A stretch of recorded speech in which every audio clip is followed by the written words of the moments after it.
បាទសួស្តីពុកម៉ែបងប្អូនចឹងសម្រាប់វីដេអូនេះពួកយើងនឹងធ្វើការបង្ហាញទាក់ទងនឹងការដំឡើងនៅម៉ាស៊ីន PF ផងដែរចឹងសម្រាប់ម៉ាស៊ីន PF នេះពួកយើងអាចប្រើបាននៅក្នុង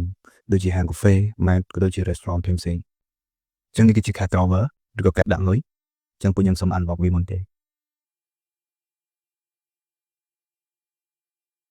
សម្រាប់កាត់ដាក់លុយនេះវាបានភ្ជាប់មកជាមួយនឹងសោ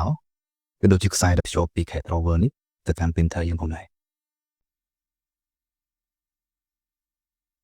ចឹងខ្ញុំសូមធ្វើការភ្ជាប់ខ្សែរបស់វាចឹងនេះគឺជា printer ជាប្រភេទ printer ខ្នាតតូចដែលពួកយើងប្រើសម្រាប់ print receipt ផ្សេងៗដូចបងប្អូនបានឃើញនៅក្នុង Mac ក៏ដូចជាហាងកាហ្វេផ្សេងៗផងដែរ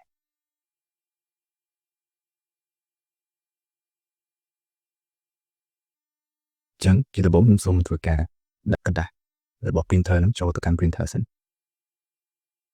សម្រាប់នេះគឺជាខ្សែដែលយើងដោតពី printer ទៅកាន់ ម៉ាស៊ីន PF របស់យើងហើយវិញគឺជាខ្សែដែលយើងដោតជាមួយ cat drawer ហើយសម្រាប់មួយនេះវិញគឺជាខ្សែ power របស់វាចឹងខ្ញុំសូមធ្វើការភ្ជាប់ខ្សែ power របស់វា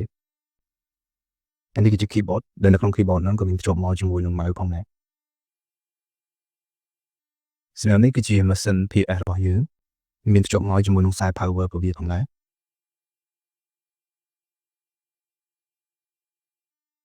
សម្រាប់មួយនេះគឺជាខ្សែ power របស់ PF របស់យើងសម្រាប់ជំហានបន្ទាប់ពួកយើងនឹងធ្វើការបង្ហាញពីការដោតខ្សែផ្សេងៗទៅកាន់ម៉ាស៊ីន PF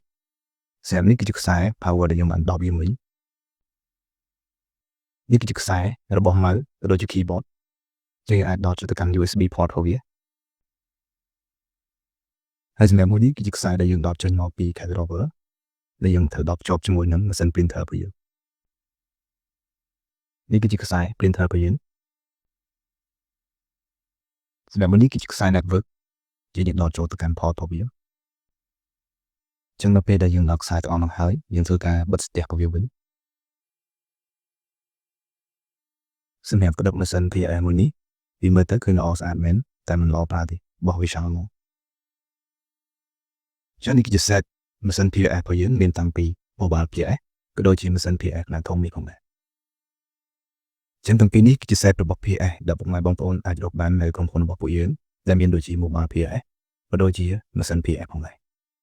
ដូច្នេះសម្រាប់ PF ទាំងពីរ set ដែលពួកយើងបានបង្ហាញមុននេះតើបងប្អូនគិតថាមួយណាដែលស័ក្តិសមជាមួយនឹងអាជីវកម្មរបស់បងប្អូន